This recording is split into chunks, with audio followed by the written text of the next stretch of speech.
todos, está começando mais um episódio do podcast. Meu nome é Daniel, o seu apresentador dessa série, né? Lembrando que esse podcast é uma iniciativa do Instituto Íris com o apoio do Solea. Hoje vamos voltar às nossas origens, vamos dar uma pincelada na história do continente, que é berço da nossa civilização. Vamos entender também o que significa africanidade e como esse conceito é importante para nossas vidas.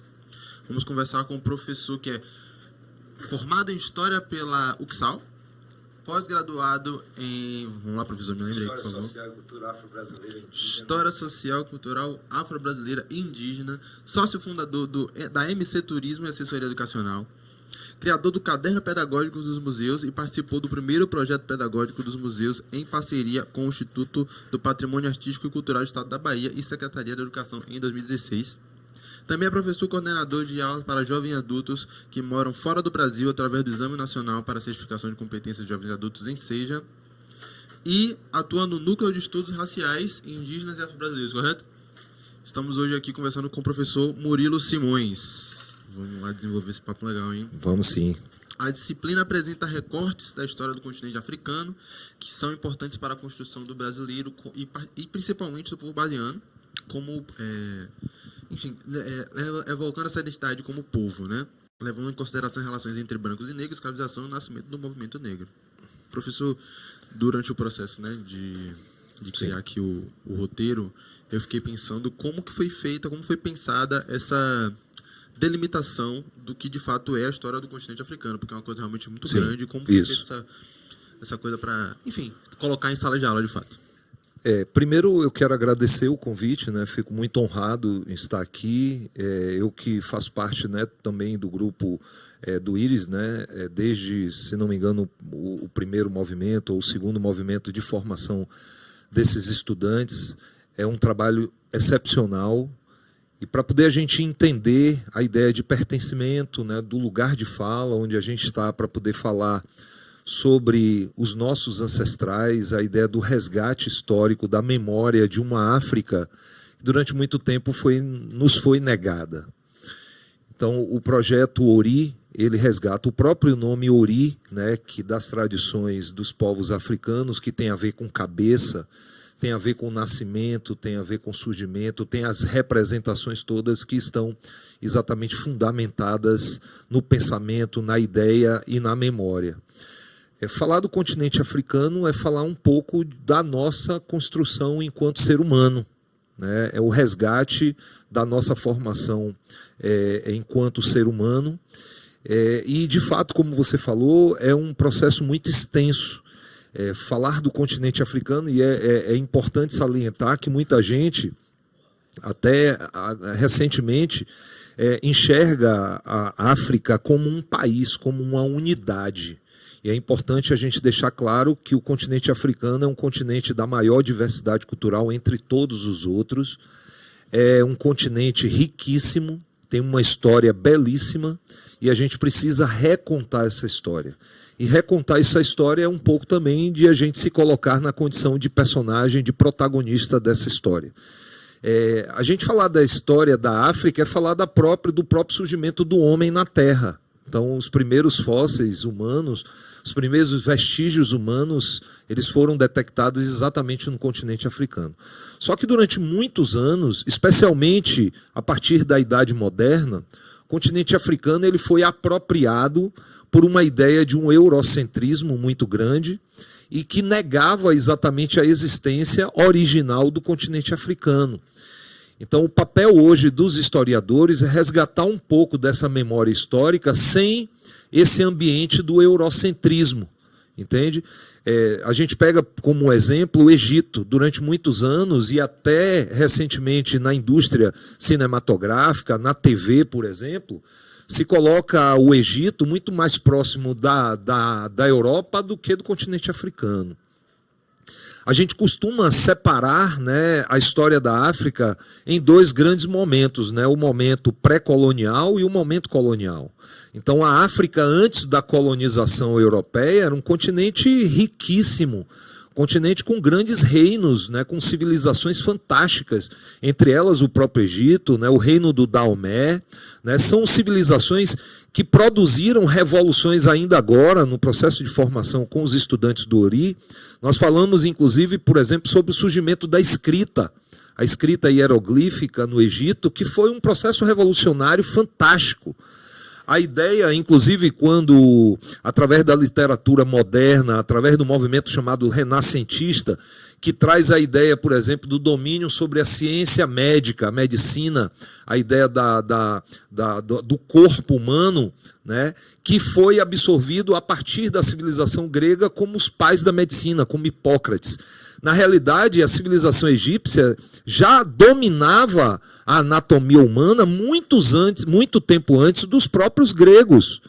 Então, há uma necessidade de um resgate do conhecimento histórico do continente africano antes desse processo de colonização. Entende?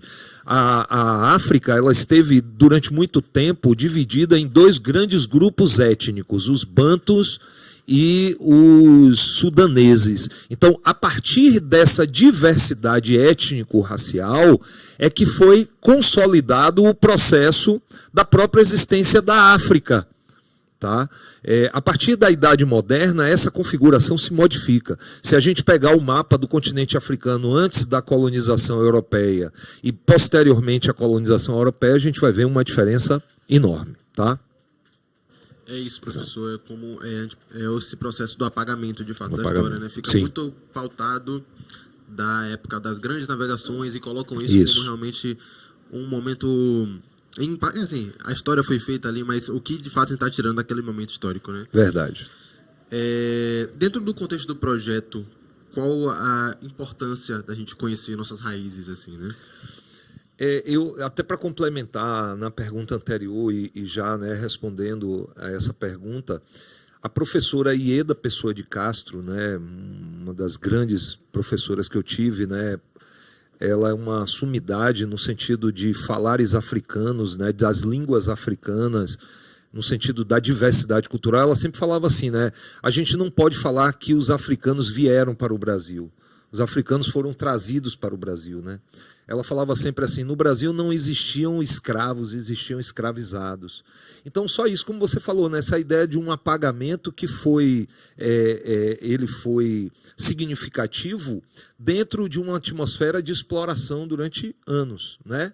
Nós tivemos mais de 300 anos de escravidão no Brasil e mesmo a abolição da escravidão, ela não conseguiu dar conta exatamente de reconstruir o Brasil a partir de uma nova perspectiva, né, da participação efetiva e do protagonismo negro na sociedade. O projeto Ori, dentro da sua diversidade, né, em termos de área de conhecimento, e no nosso caso, que a gente trabalha com África, e é interessante, toda vez que eu falava com a professora sobre o continente africano, ela sempre me recomendava falar em África no plural. Eu achava aquilo fantástico, né? Como é que Áfricas, ou seria mais de um continente, ela falava não, pelo significado da diversidade cultural do continente africano, você conseguia identificar várias Áfricas, né? Vários aspectos diferentes que compunham aquele universo do continente originário, né? O continente que deu vida na Terra. Então, o projeto Ori, ele vem como um processo, primeiro, de identificação, né? De fazer com que esses jovens eles se entendam como protagonistas dessa história, né, desse processo. Não só através das atividades culturais, mas através, inclusive, da questão do domínio econômico. E, por isso, o fomento, por exemplo, ao empreendedorismo afro, né, as atividades laborais, né, que fomentam exatamente o empoderamento desses jovens, né? Esse é um significado importante, que eles se identifiquem exatamente como protagonistas desse processo. Nós vivemos, né, na cidade mais negra fora da África. A gente não pode deixar de falar isso. Como é que você vê quais são as heranças do continente africano, dessas Áfricas, na cultura baiana, no Salvador, em modo geral, assim? É o ar que a gente respira. Eu não consigo falar para você que durante muitos anos essa questão do apagamento dessa história da negritude, a história do continente africano, isso esteve muito presente na minha vida. eu, para ser sincero, né, dentro de uma formação familiar, no ambiente em que eu vivia, essa ideia da negritude ela foi negada durante muitos anos. Não era legal ser negro na visão de muita gente durante muitos anos no Brasil. Em Salvador, mais ainda. Então, as pessoas tinham dificuldade em se assumir como, né, indivíduo negro, né, como homem, como mulher negra.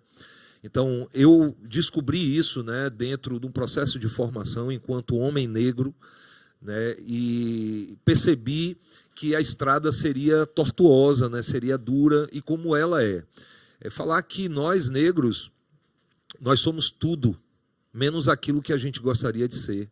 Né, mediante uma sociedade, como você falou, uma sociedade em que na cidade de Salvador é a cidade com a maior quantidade de negros do mundo fora da África, o mapa da violência é o mapa que apresenta o principal personagem vítima dessa violência, é o jovem negro.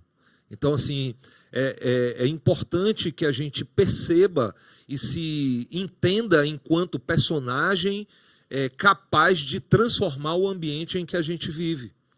Né? Então, a ideia do fomento das atividades voltadas para o conhecimento sobre as Áfricas, né, no sentido plural, e sobre essa identidade da negritude, é que dá essa força, entendeu? Dá essa, digamos assim, esse poder de transformação. Então, esse é o papel principal que a gente tenta passar para esses jovens. Tá? É literalmente um pedacinho da África, né? Encaixe perfeito. Né? Aqui, no caso, desculpa até, né, que você perguntou de como é que a gente se identifica, né? Existem vários elementos que nos aproximam. Se a gente pegar o próprio mapa, a geografia do nosso estado, ele se encaixa perfeitamente no continente africano, né? Quase que uma cópia do continente africano. Então tem a ver com a questão das línguas faladas. O professor Cheikh Anta Diop é um dos textos que nós estamos trabalhando, né? É o falecido professor Cheikh Anta Diop, mas ele deixou uma produção fantástica. E ele dizia assim, né, que durante muitos anos as pessoas se distanciavam da negritude. Se distanciavam, inclusive, do continente africano, porque olhavam para o continente africano sempre com aquele olhar, né, digamos, tortuoso. E Salvador se assemelha muito a isso, né? Se assemelha muito à produção cultural, à produção da literatura, apesar de que a maioria dos povos africanos que foram trazidos para cá eram povos ágrafos, né? Eram povos que não dominavam digamos, a escrita. E aí, o que vai buscar como semelhança, principalmente para os povos de terreiro, né, principalmente para os povos de candomblé, é a ideia da oralidade, a ideia da ancestralidade, da sabedoria. Por exemplo, aqui na Bahia, com o Quilombo Caonge, que fica em Cachoeira, que é uma comunidade matrilineal, é fantástico porque é quase que uma distopia dentro dessa realidade patrilineal, machista, conservadora. Então eles conseguem reverter, né, exatamente esse perfil histórico no Brasil dentro da comunidade. Esse é um processo de muita semelhança com a África. E aí Salvador, por exemplo, só complementando, Salvador foi, alguns anos atrás, escolhida como cidade mundial da música. Basta falar que em Iorubá, samba, para quem não conhece, significa oração. Então foi aqui que surgiu o samba, foi aqui que surgiu essa identidade, essa identificação com essa ancestralidade na África. E tudo isso nos aproxima assim, né, de maneira ancestral e de maneira, né, visceral com o continente africano. Isso construiu nossa identidade. Construiu assim, nossa identidade. O povo, assim, né? Isso. E aqui eu vou meio que aglutinar duas perguntas. Assim. Ok. Falando mais uma vez desse contexto, agora não só no Salvador, né, nem na Bahia, mas o que significa ser antirracista e se você acha que existem políticas públicas nesse sentido atualmente hoje? Olha, essa é uma situação, eu posso responder essa pergunta lhe dando um exemplo do chamado racismo estrutural do dia a dia nosso, né? Como você apresentou, eu tenho uma formação no curso de História pela Universidade Católica, pós-graduado, agora terminando o outro curso, que é o curso de Direito na Universidade Católica, membro de estudo do grupo de estudos raciais do Instituto de Advogados. Nada disso é suficiente para aquelas pessoas nos conduzirem a um lugar, né, digamos assim, da própria história da negação da participação do negro na sociedade. Uma prima nossa que mora fora, mora em São Paulo, é médica, ela tem um apartamento aqui em um bairro de luxo em Salvador.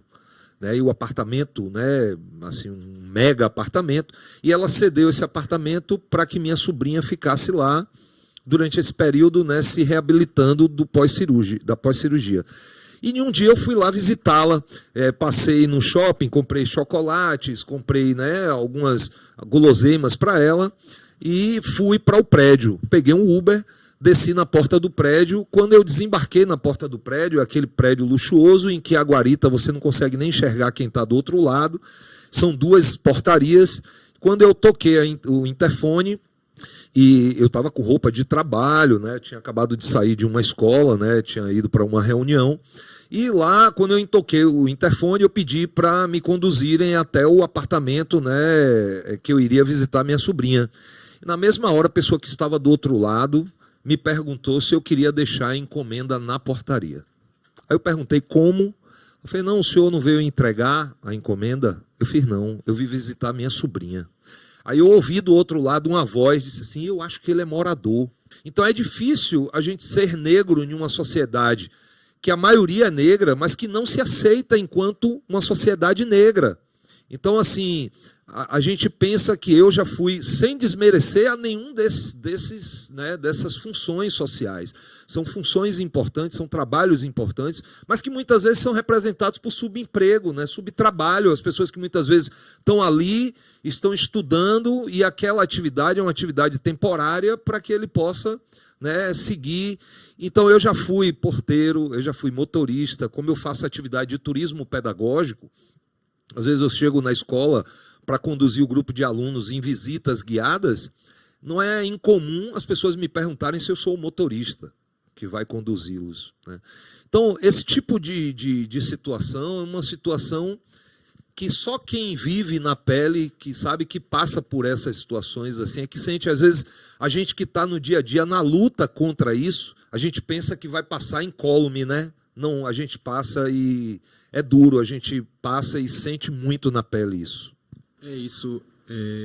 A gente às vezes está naquele movimento de, né, tá falando sobre grandes coisas, sobre grandes progressos, sobre grandes lugares, mas ainda assim a gente está passando por essas mesmas situações. Sim. Do dia a dia, da coisa básica, sabe? Sim. Que a gente pensa, não, passou tanto tempo, a gente avançou tanto em tantas questões, mas ainda assim essas mesmas coisas continuam Sim. acontecendo seguidamente. Sim. E, enfim. Somos nós que seremos sempre, né, os motoristas, infelizmente. E aí é que eu acho, e eu entendo, que o projeto Ori, né, enquanto política pública, é uma política pública. É interessante que a política pública, eu vi isso, né, da nossa professora, né, a professora Cleia, ela foi promotora de justiça, ela foi do núcleo, né, da Defensoria Pública, hoje ela é a nossa representante do Instituto de Advogados. Ela fala que a política pública ela não nasce do Estado, ela não nasce das instituições.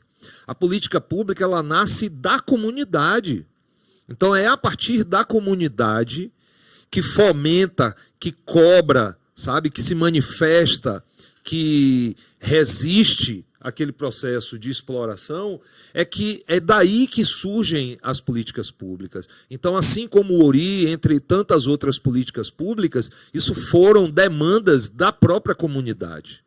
E aí a importância exatamente da comunidade se organizar em torno exatamente daquilo que é a sua demanda, para que essas políticas públicas elas não morram. Isso foi exatamente isso que a gente está conversando com o professor Ailton, que entrou nessa questão das políticas, e ele falou que é importante lembrar que nada foi dado, entendeu? Exatamente. As coisas foram conquistadas com muita batalha, com muita história, mais uma vez estando no mestre capoeira, né? Muito sangue foi derramado, Sim. entendeu? Então, nada está aí de graça. Então, professor, estamos encerrando Sim. já o podcast. Okay. Foi um prazer. E ficamos por aqui. Okay. Até uma próxima. Muito obrigado e até a próxima.